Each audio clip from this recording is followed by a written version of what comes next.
చిక్కాల హృదయ స్పందన న్యూస్ కి స్వాగతం. నేను మీ సంతోష్. ముందుగా ఈనాటి వార్తల్లోని వివరాలు ఇలా ఉన్నాయి. అరసవీరిలోని సూర్యనారాయణ స్వామి వారి ఆలయంలో ఈరోజు భక్తులతో కిటకిటలాడింది. మాఘమాసం సందర్భంగా పెద్ద ఎత్తున భక్తులు స్వామివారిని దర్శించుకుంటున్నారు. ఆలయ అధికారులు ఏర్పాటు చేసిన క్యూలైన్ల గుండా భక్తులు స్వామివారిని దర్శించుకుంటున్నారు. స్వామివారి ప్రసాదాన్ని భక్తులకు అర్చకులు అందజేశారు. అలాగే సూర్య నమస్కారం పూజా కార్యక్రమంను ఆలయ అనివెట్టి మండపంలో అర్చకులు నిర్వహించారు. ఆలయానికి వచ్చిన భక్తులకు స్వామివారి దర్శనంలో ఎలాంటి ఇబ్బందులు కలిగాయా లేకపోతే బాగానే ఉందా అనే వివరాలను ఆలయ సిబ్బంది సేకరిస్తున్నారు. చాలా మంది భక్తులు దర్శనంగా బాగా జరిగిందని, అధికారులు ఏర్పాట్లు బాగా చేశారని చెబుతున్నట్లు తెలుస్తుంది. ఇచ్చిన హామీలను నెరవేర్చలేకపోవడంతోనే రివర్స్ రాజకీయాలకు కూటమి ప్రభుత్వం నేతలు పాల్పడుతున్నారని మాజీ స్పీకర్ తమ్మినేని సీతారాం ఆరోపించారు. ఈ మేరకు సోమవారం నగరంలోని స్థానిక ప్రైవేట్ ఫంక్షన్ హాల్లో ఏర్పాటు చేసిన మీడియా సమావేశంలో ఆయన మాట్లాడారు. కూటమి ప్రభుత్వం వచ్చాక వైసీపీ నేతలను టార్గెట్ చేస్తూ అక్రమంగా కేసులు బనాయిస్తున్నారని, దాడులకు పాల్పడుతున్నారని ఆందోళన వ్యక్తం చేశారు. ప్రశ్నించిన వారిపై కేసులు బనాయిస్తున్నారని, అన్ని వేళలా ఇలాంటి కార్యక్రమాలు సాగవన్నారు. ఎన్నికల హామీలు నెరవేర్చలేకపోతున్నారని, చంద్రబాబు నాయుడు పాలన సరిగా లేదని ఆరోపించారు. మాజీ మంత్రి అంబటి రాంబాబు, జోగి రమేష్ల ఇంటిపై దాడులకు పాల్పడడం సిగ్గుచెట్టన్నారు. కూటమి సర్కారు వచ్చాక రాజ్యాంగం అమలవుతుందా అన్న పరిస్థితులు నెలకొన్నాయన్నారు. అభివృద్ధి కార్యక్రమాలు ఆగాయని, రెడ్ బుక్ రాజ్యాంగం మాత్రం అమలవుతుందని ఎద్దేవా చేశారు. ఇష్ట రాజ్యాంగ ప్రభుత్వం భూములను నచ్చిన వారికి దారాదత్తం చేస్తున్నారని, రాజకీయాల కోసం తిరుమల లడ్డూపై దుష్ప్రచారాలు చేస్తున్నారని, ఇది సరైన విధానం కాదన్నారు. భక్తుల మనోభావాలను దెబ్బతీయాలనుకోవడం తప్పు అని హితవు పలికారు. రాష్ట్రంలో కూటమి నాయకులు అటవిక పాలన సాగిస్తున్నారని, ఈ విషయంలో గవర్నర్ జోక్యం చేసుకుని సరిదిద్దాలని కోరారు. సమావేశంలో వైకాపా నాయకులు దుంపల లక్ష్మణరావు, చిరంజీవి నాగ్, ఎన్ ధనంజయ్, పిన్నింటి సాయిరాం తదితరులు ఉన్నారు. స్వామి ప్రసాదంలో కలిశాయంటే భక్తుల మనోభావాలు ఎంత దెబ్బతిన్నాయో తెలుసా మీకు? అంటే మీ రాజకీయం కోసం ఏదైనా సరే చెప్తారా? చెప్పండి. ఇది ధర్మమా? ఇది న్యాయమా? దీన్ని ఈ విధంగా చెప్పొచ్చా అని మీరు అనుకుంటే కాదు కదా. చెప్పండి. బాధ్యత కలిగినటువంటి పార్టీ మీరు, డిప్యూటీ సీఎం గారు, మీరందరూ చేస్తున్నటువంటి పరిస్థితి ఇది. లార్డ్ వెంకటేశ్వర ఈ దేశమే కాదు, విదేశాల నుంచి కూడా ఉన్నారు భక్తులు. ప్రపంచం మొత్తం మీద భక్తులు ఉన్నారు. ఆ భక్తుల కోరికలను ఈ విధంగా నెరవేరుస్తున్నారు. మన ఆంధ్ర రాష్ట్రం వస్తే ఒకసారి తిరుమల వెంకటేశ్వర స్వామిని దర్శించుకొని వెళ్తే గౌరవంగా ఉంటుంది అని ఆలోచించినటువంటి వాళ్ళు ఉన్నారు. అంతేకాదు, అక్కడి నుంచి వస్తే విజయవాడ కనకదుర్గమ్మ తల్లి, అలాగే అన్నవరం సత్యనారాయణ స్వామి, అలాగే విశాఖపట్నం సింహాద్రప్పన్న స్వామి, ఇక్కడ మన హరసవెల్లి సూర్యనారాయణ స్వామి, వీళ్ళందరినీ దర్శనం చేసుకొని వెళ్తే బాగుంటుంది అనుకునే భక్తుల మనోభావాలను మీరు వెంకటేశ్వర స్వామి ప్రసాదంలో ఇవన్నీ జరుగుతాయని చెప్పిన తర్వాత ఎంత మానసికంగా బాధపడుతున్నారు. ఇచ్చిన హామీలు నిలబెట్టుకోలేక మీరు ఈవేళ చేస్తున్నటువంటిదంతా ఇవే డైవర్షన్ డైవర్షన్ డైవర్షన్ పాలిటిక్స్. జిల్లా అభివృద్ధిపై సమీక్షించేందుకు ఈ నెల 7వ తేదీ శనివారం జిల్లా సమీక్షా కమిటీ సమావేశం నిర్వహించనున్నట్లు జిల్లా కలెక్టర్ సౌడేందర్ పొన్కర్ ఒక ప్రకటనలో తెలిపారు. జిల్లా ఇన్ఛార్జ్ మంత్రి అధ్యక్షతన జిల్లా పరిషత్ సమావేశ మందిరంలో ఉదయం 10 గంటలకు సమావేశం ప్రారంభమవుతుందని, త్రాగునీరు, ఆరోగ్యం, విద్య, వ్యవసాయం, నీటి పారుదల, ఉపాధి హామీ వంటి కీలక అంశాలపై చర్చించనున్నట్లు వెల్లడించారు. ఆయా శాఖల అధికారులు తమ పనులపై సంక్షిప్త నివేదికలు సిద్ధం చేయాలని ఆదేశాలు జారీ చేశారు. మాఘమాసంలో తొలి ఆదివారం రోజున బొంతల కోడూరులోని దిబ్బలపాలెంలో నాగావళి నదీ జలాలు, సముద్ర జలాలు కలిసే ప్రాంతంలో పెద్ద ఎత్తున భక్తులు మాఘ స్నానాలు ఆచరించారు. మాఘమాస పౌర్ణమి ఆదివారం రోజున నదీ సంగమంలో స్నానం చేయడం అత్యంత పవిత్రమని పండితులు, వేదశాస్త్ర నిపుణులు పేర్కొన్నారు. ఈ పవిత్ర దినాన గంగా, గోదావరి వంటి పుణ్యనదుల్లో స్నానం చేసినంత పుణ్యఫలం లభిస్తుందని వారు తెలిపారు.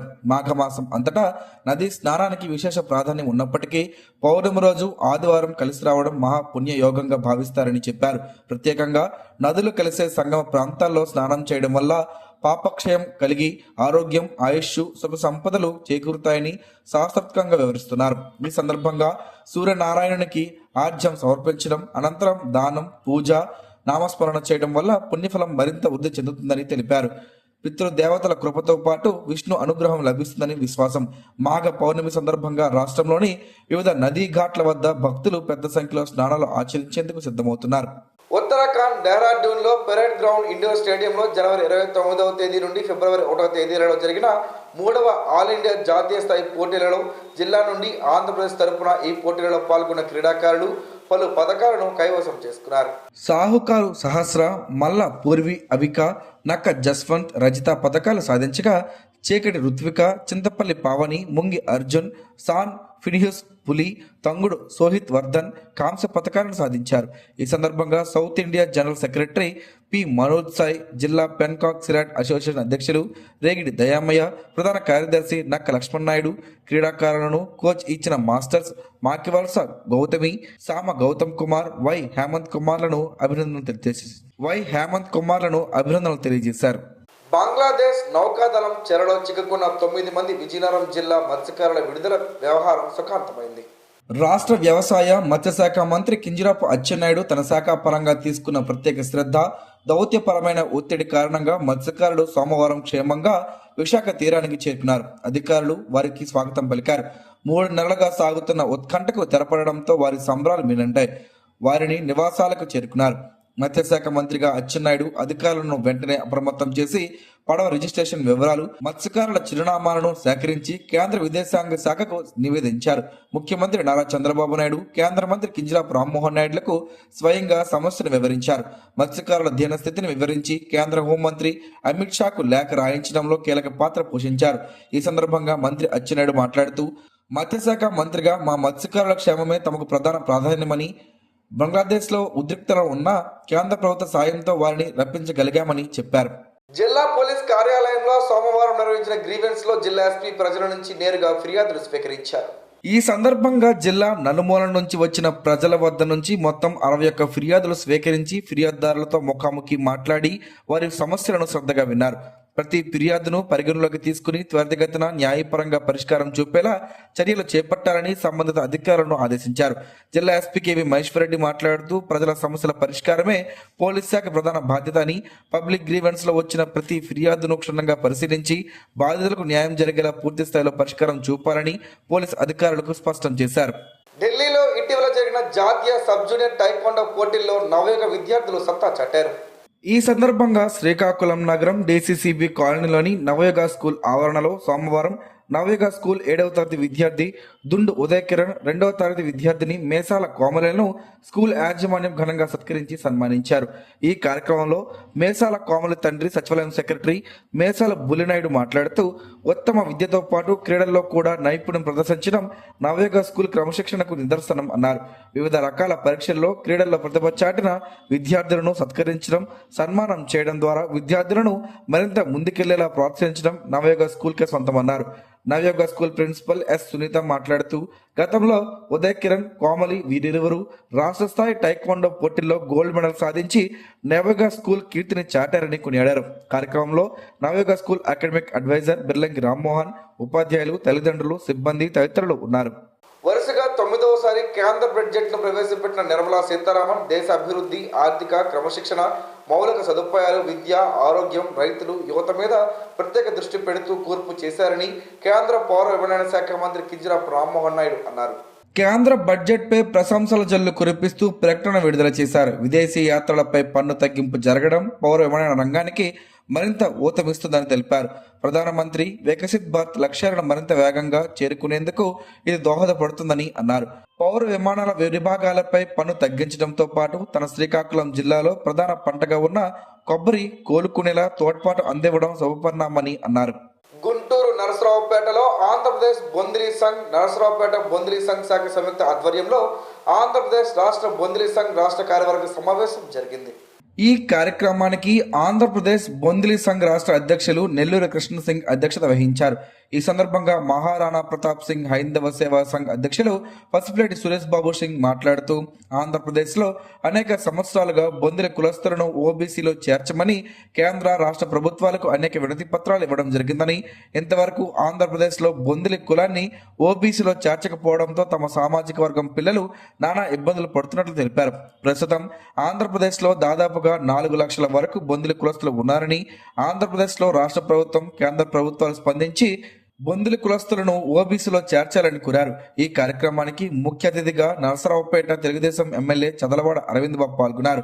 Andhra Pradesh Bondili welfare development corporation chairman D Vikram Singh, రాష్ట్ర బొందిలి సంఘ్ ప్రధాన కార్యదర్శి ఎం మోహన్ సింగ్, తెలుగుదేశం పార్టీ రాష్ట్ర సీనియర్ నాయకులు, బొందిలి సాధికార సమితి రాష్ట్ర కన్వీనర్ నాందేటి చంద్రభాను సింగ్ పాల్గొన్నారు. భారత ప్రభుత్వం పార్లమెంట్లో ప్రవేశపెట్టిన బడ్జెట్ వికసిత్ భారత్కు బాటలు వేసేలా అన్ని వర్గాలకు, అన్ని రాష్ట్రాలకు ప్రాధాన్యత ఇచ్చిన బడ్జెట్ అని శ్రీకాకుళం జిల్లా మాజీ అధ్యక్షులు వెల్లంకి ఉమామహేశ్వరరావు అభిప్రాయం వ్యక్తం చేశారు. సోమవారం స్థానిక మీడియాతో మాట్లాడుతూ భారత ఆర్థిక మంత్రి నిర్మలా సీతారామన్ పార్లమెంట్లో 9వసారి ప్రవేశపెట్టిన బడ్జెట్ ప్రజా ఆకాంక్షల బడ్జెట్ అని అన్ని రంగాలకు ప్రాధాన్యత ఇచ్చిన ఘనత దక్కుతుందని అన్నారు. ద్రవ్యోల్బణం తగ్గించేందుకు గతంలో తీసుకున్న నిర్ణయాలు సత్ఫలితాలు ఇచ్చాయని ఆయన గుర్తు చేశారు. జీడీపీ వృద్ధి 7% దిశగా ఉండేలా చేసిన ప్రయత్నం అని బిర్లంగి చెప్పారు. విద్య, వైద్యం, వ్యవసాయ, రక్షణ రంగాలకు మరిన్ని నిధులు కేటాయింపు చేయడం ప్రధాని నరేంద్ర మోడీ దృష్టికోణం ఇక్కడే గమనించాలని కోరారు. వికసిత్ ఆంధ్రప్రదేశ్ కోసం రేర్ ఎర్త్ మినరల్ కారిడార్ కేటాయింపు చేయడం మనకు గొప్ప మేలు చేస్తుందని బిర్లంగి అభిప్రాయం వ్యక్తం చేశారు. ఈస్ట్ కోస్ట్ ఇండస్ట్రియల్ కారిడార్ అభివృద్ధిలో ఆంధ్రప్రదేశ్ అభివృద్ధికి భాగస్వామ్యం ఉందని, గ్రాంట్ల రూపంలో రాష్ట్రాలకు 1.40 లక్షల కోట్ల కేటాయింపులు వర్తిస్తాయని అన్నారు. క్యాన్సర్ మందులు దిగుమతి సుంకం భారీగా తగ్గింపు కారణంగా 17 రకాల క్యాన్సర్ మందుల ధరలు తగ్గుతాయని, దీనివల్ల క్యాన్సర్ రోగులకు పెద్ద ఉపశమనం అని బిర్లంగి తెలిపారు. నగరంలోని స్థానిక ఆక్స్ఫర్డ్ స్కూల్లో 2 రోజుల పాటు తలపెట్టిన మెగా సైన్స్ ఫెయిర్ అట్టహాసంగా ఈరోజు ముగిసింది. మొత్తం 807 మంది విద్యార్థులు 467 ప్రాజెక్టులను ప్రదర్శించారు. 100% వర్కింగ్ మోడల్స్ను మాత్రమే రూపొందించడం ఒక విశేషంగా చెప్పుకోవచ్చు. వీటిని చూసేందుకు పట్టణ ప్రజలు పెద్ద సంఖ్యలో తరలివచ్చారు. ఉదయం నుంచి సాయంత్రం వరకు జనం రద్దీతో స్కూల్ ప్రాంగణం కిటకిటలాడింది. 3-4 ఏళ్ల వయసు కలిగిన ఎల్కేజీ, యూకేజీ విద్యార్థులు సైతం ప్రదర్శనలో పాల్గొని అందరినీ అబ్బురపరిచారు. అప్పస్మా రాష్ట్ర చీఫ్ మెంటర్ ఏవి కృష్ణారెడ్డి ముఖ్య అతిథిగా హాజరై ప్రదర్శనను తిలకించి విద్యార్థులను అభినందించారు. కార్యక్రమంలో అప్పుస్మా నాయకులు బి లక్ష్మణరావు, పి శ్రీకాంత్, ఎన్ వెంకట్, అప్పన్న, మూర్తి తదితరులు పాల్గొన్నారు. నగరంలోని ఓ ప్రైవేట్ కళాశాలలో తెలుగు రచయితల వేదిక ఆధ్వర్యంలో 113వ నెలవారీ సాహితీ సమ్మేళనం సంస్థ అధ్యక్ష కార్యదర్శులు ఉత్తరావళి నాగేశ్వరరావు, రఘుపాత్రుని వెంకటరమణమూర్తి నిర్వహణలో ఆదివారం ఘనంగా నిర్వహించారు. తెరవే క్రియాశీలక సభ్యులు ఇద్ది పాపయ్య అతిథిగా పాల్గొన్న కవి సమ్మేళనంలో 13 మంది కవులు పాల్గొని తమ కవితలు చదివి వినిపించారు. కార్యక్రమంలో ముందుగా ఆంధ్రప్రదేశ్ హిందీ ప్రచార సభ కార్యదర్శి, తెరవే ఇంటలెక్చువల్ ఫోరం వ్యవస్థాపకులు కోనె శ్రీధర్ కేంద్ర ఆర్థిక శాఖ హిందీ సలహా మండలి సభ్యునిగా నియమించడం పట్ల సభ్యులు అభినందనలు తెలిపారు. కవులు Thota Gopalarao, M Upender Sharma, U Nageswararao, RV Ramanamurthy, Gudimetla Gopalakrishna, I Papayya, Dabbiru Govindarao, Killana Srinivas, Vavulapalli Rajarao, PV Durgaprasad, Kuppili Trinatharao, T Vijayalakshman, KB Ravikiran తదితరులు పాల్గొన్నారు. మాజీ మంత్రి అంబటి రాంబాబుపై జరిగిన దాడిని international human rights state civil rights chairman Karanam Tirupati Naidu పత్రికా ప్రకటనలో తీవ్రంగా ఖండించారు. రాష్ట్రంలో కూటమి ప్రభుత్వం అధికారంలోకి వచ్చిన నాటి నుంచి విపక్ష నేతలనే లక్ష్యంగా చేసుకుని దాడులు పెరిగిపోతున్నాయని ఆయన ఆందోళన వ్యక్తం చేశారు. గుంటూరు శివార్లోని గోరంట్లలో పోలీస్ సమక్షంలోనే కర్రలు, రాడ్లతో దాడికి పాల్పడడం ప్రజాస్వామ్యాన్ని అపహాస్యం చేయడమేనని మండిపడ్డారు. రాష్ట్రంలో శాంతి భద్రతలు గాలికి వదిలేసి ప్రస్తుతం జంగిల్ రాజ్ పాలన నడుస్తుందని తిరుపతి నాయుడు విమర్శించారు. బార్లీ ఆరోగ్యానికి ఎంతో మేలు చేస్తుందని ఆయుర్వేద నిపుణులు చెబుతున్నారు. ఆ వివరాలేంటో ఈరోజు ప్రసారమయ్యే ఆరోగ్యమే మహాభాగ్యంలో తెలుసుకుందాం.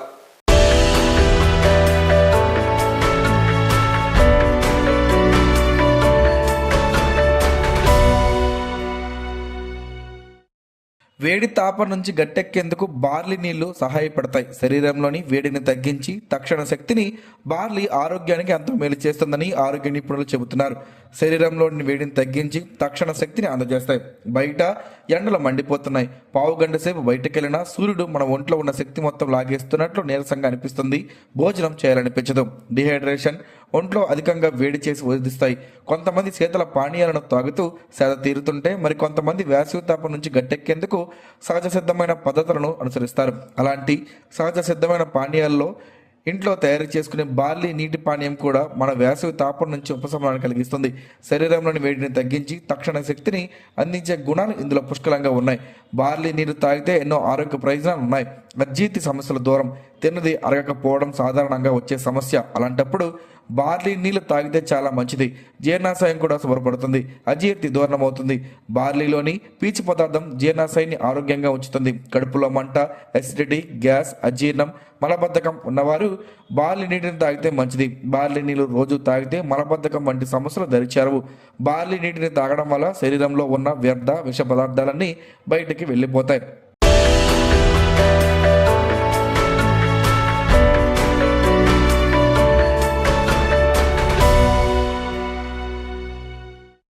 ఈరోజు వార్తల్లో ఒక మంచి మాటను విందాం, ఆచరిద్దాం. సమాజ శ్రేయస్సును కాంక్షించే మహనీయుల మాటల్లోంచి ఈరోజు జీవనం గమనం గమ్యం. ఋషి చింతన. సమాజంలో రాజ్యాలు యుద్ధములో పుట్టాయి. ఆధ్యాత్మికం ఏకాంతములో చింతన, త్యాగం, అనుభూతిలో పుట్టాయి. ఎత్తులో ఉన్న మనస్సుకు తన ఎత్తే తెలుసుగాని తనకంటే ఎత్తు, తనకంటే లోతు అనుభవం ఎప్పుడూ కలుగదు. ఓం శ్రీ గాయత్ర్యై నమః. స్పందన ప్రేక్షకుల కోసం స్పందన న్యూస్ ఇప్పుడు యూట్యూబ్ లో అందుబాటులో ఉంచడమైంది. SDV స్పేస్ స్పందన అని టైప్ చేసి వీక్షకులు తమ అనుకూలమైన సమయంలో న్యూస్ వీక్షించగలరు. ఈ వార్తలు ఎంతటితో సమాప్తం. మరలా ప్రసారం అయ్యే స్పందన న్యూస్ లో కలుసుకుందాం. అంతవరకు సెలవు. నమస్కారం. మీ మాటే మా బాట.